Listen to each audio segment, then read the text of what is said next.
o insanlar ki, şəhvətini cilovlayıblar, şəhvət hissini, duyğusun cilovlayıblar, şəhvəti ağlına tabidir, şəhvəti ağlına iqtida eləyir, ağla qulaq asır, ağıl şəhvətə yox. Ağıl şəhvətin qulu deyil, əsiri deyil. Şəhvət əsir olub ağlın əlində, cilovu ağlın əlindədir. Və belə bir vəziyyətə düşə ki, orada şəhvət insanı günaha təhrik eləyir, orada o günaha deyə yox, Allahın qorxusundan. Bir dəfə ömründə bu ola. Çünki bir dəfə olsa çəkər insanı da insan yaxşı əməllərin sahibi olar get-gedə. Kim bir dənə buna yox deyə bilsə, qiyamət günü deyil, hədislərdə var ki, qiyamət günü buyurur Peyğəmbər ki, Allah ona qiyamətin ağır səhnələrindən nicat verər.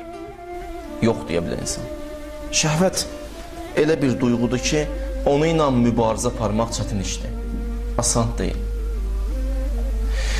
Buyururlar, iki qrup insan var ki, heç vaxt doymaz. Heç vaxt bunlar doymayacaq. Biri zalimdir. Zalim nə qədər zülm eləsə doymaz. Zalim dünyada tuğyan eləyə yenə doymayacaq. İkinci dünyanı versən yenə deyəcək zülm eləmək istəyirəm. Zülmdən doymur insan. Çünki zülm insanın canını hopur. Əvvəl çətin olsa belə get-gedə asanlaşır və get-gedə bir həddə gəlir çatır ki, insan zülm eləməyin aşığı olur, zülm eləməsi narahat olar. Bu xüsusiyyətdir. Zülm zülmə dəvət eləyir. Zülm bir başqa zülm qapısını açır. İnsan zülmdən doymur. Elə əvvəldə qabağını ala. Əvvəldə qarşısını alması mümkün deyil. Və ikinci məsələ də budur ki, deyir, o insan ki, şəhvətə bulanıb, şəhvətə bir dəfə bəli deyib, iki dəfə bəli deyib, bu insan doymayacaq. Bu heç vaxt doymayacaq. Bu günaha adət eləyəcək. Bu günahın içinə can atacaq və bu günah bunun canını opacaq. Yəni insan buna yox deyə. Şəhvət, üzr istəyirəm sizdən bu ifadəyə görə, elə bir hissdir ki, bundan doymaq, şeytan elə qurur, quraşdırır vəziyyəti ki, bundan doymaq olmur. İnsanı hey günaha dəvət eləyir. İnsan gəlir vaxtında deyə yox. Bir dəfə hədisə, ikinci gələr. İki dəfə hədisə, üçüncü gələr. Və insan çalışmalıdır naməhrəm bu mövzuda bir-birinə diqqətli olmalı ki, bu günaha tərəf yönlənməməlidir. Mən axtarırdım Quran-ı Kərimdə ki, görəsən qızla oğlanın dostluğuna aid qadağa Quranda ayə var yoxsa yox. Belə bilirdim, ayə axtarırdım. Ayəni tapdım, şükür olsun Allaha. Sizə də deyirəm, Maidə surəsi ayə 5. Allah buyurur, وَلَا مُتَّخِزِ əxdan. Bir hissəsini deyirəm sizə. Xanımla kişinin dostluğu mümkün deyil. Bu qeyri-mümkündür. Aldıda bilməz xanım özünü, kişi aldıda bilməz özünü ki, mən dostluq eləyirəm, burada nə var ki, niyyətim pakdır. Xanımla kişinin dostluğu mümkün deyil. Hərdən mənə qardaşlar xəbər göndərir, sual verirlər ki, məsələn, bir qardaş, bir xanımla bacı qardaşlıq, belə bir əqd var ki, bacı qardaşlıq əqdi oxusunlar və rahat söhbət eləyə bilsinlər. Belə əqd yoxdur, qardaş bacılıq. Xanımla kişinin dostluğu yol verilməzdir. Mümkün deyil bu. O da diqqətli olmalıdır. Naməhrəmlər bu mövzuda bir-birləri ilə rəftarda çox diqqətli olmalıdırlar. Şərait yaratmamalıdırlar. Və insan da bilməlidir kimdir ona naməhrəm. Məhrəmləri bilsə, məhrəm odur kişiyə anası, bacısı, xala, bibidir, qaynanadır, qızıdır, həyat yoldaşıdır. Əsasları dümssə. Bunlar məhrəmdir. Bunları çıx, xala qızı, bibi qızı, dayı qızı, bunlar hamısı naməhrəmdir. Daha indi biri gedə onu ilə əlbə-əl görüşə, biz uşaqlıqdan bir yerdə böyümüşük yaxı.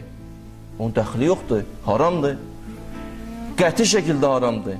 Bəraəti yoxdur. Axı mən görüşməsəm pis baxacaq mənə, qohum əqrəba. Əvvəl-əvvəl elə olacaq, cavanlar. Əvvəl-əvvəl elə olacaq, sonrası Allah düzüb qoşacaq.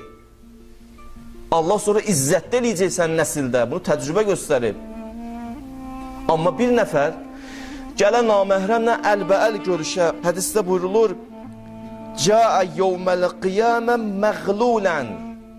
qiyamət günü o insan ki, əlbəəl görüşüb naməhrəmlə salam verib, indi qrup yoldaşına, işçisinə, tələbə yoldaşına, özü bilir də, mən 2-3 misal dedim. Əlbəəl ki, verib görüşüb, bunun da adını qoyub müasirlik, belə müasirlik yoxdur, boş söhbətdir.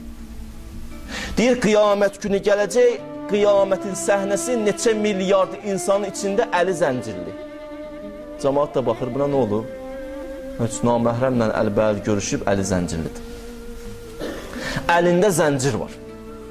Sonra deyərlər buna, indi buradan daxil ol cəhənnəmə. Bəli, gələk tövbə eləsin. Tövbə eləsə Allah bağışlayar, narahat olmasın. Heç zəncir bağlanmaz əlinə. Amma burada tövbə ilə çıxıb getsə və tövbəsinə sadiq olsa. Və mən kişilərə dedim, xanımlar da bu cürünə. Xanımlar da bu mövzuda riayət eləməlidirlər, diqqət eləməlidirlər. Bu elə mövzudur ki, qadın-kişi münasibəti. Bəzi vaxtlar bu günahla elə bir zarafat edir. Bəzi insanlar deyir, mən heç vaxt bu mövzuda şeytan aldada bilməz. Elə rahat deyir. Allah müqəddəs Ərdəbiliyə rəhmət eləsin. Bu müqəddəs Ərdəbili, çox eşitmişsiniz bunun haqqında, bu Arif idi. Arif idi. Çox danışmaq olar, onun haqqında danışmıram. Buna gəldilər, dedilər, ağa, sənə bir dənə sualımız var, dedi, nədir? Dedi, bir dənə günahın şəraitinə düşəsən. Günah şəraiti alınır, neyniyərsən? Dayandı, sən nə deyərsən? Yəqin deyərsən, mən eləmərəm. Arif başqa söz. Dedi, Allah'a sığınıram, bilmirəm. Tutsa əlimdən, eləmərəm. Birdən məndən biraz nəzərini çəkə, evim yıxılır. Bilmirəm, qalıb Allah'a. Bu Arifin sözüdür. İndi bəzi cavanlara desən ki, məsələn, filan günah deyir, onu mən eləyərəm. Elə rahat da deyir. Onu o günahın həndəvərində elə gezir. Arif qorxur, bu gəzir. İnsan gələ diqqətlə yaşayan. Diqqətlə yaşamasa mümkün deyil. Və bu günahdan necə qurtulsun insan? Bu günahdan necə qurtulaq? Adətən söhbətlər ki, eləyirik, belə danışırıq da biz, bu pis günahdır, gələk çəkinəsən, filan savabı var, filan əcri var. İnsan necə qurtulsun bu günahdan? Bizə belə buyurublar ki, qurtulmağın yolu var. Əvvəl yolu budur ki, insan müqəddimə işlərdən gələk çəkinsin. Quran-ı Kərim buyurur, وَلَا تَتَّبِيُوا خُتُوَاتِ الشَّيْطَانِ buyurur, sizə tövsiyə edirəm, şeytanın hilələrinə uymayın. Şeytanın addım atdığı yerə addım atmayın. Şeytanı olan məclisə getməyin. Harda şeytan var, orada mələk yoxdur. Mələk olmayan yer günahla doludur. Şeytan ayaq qoyduğu yerə ayaq qoyma. Şeytan aldadır insanı. Və bizə deyiblər, bu günahdan qurtulmağın 4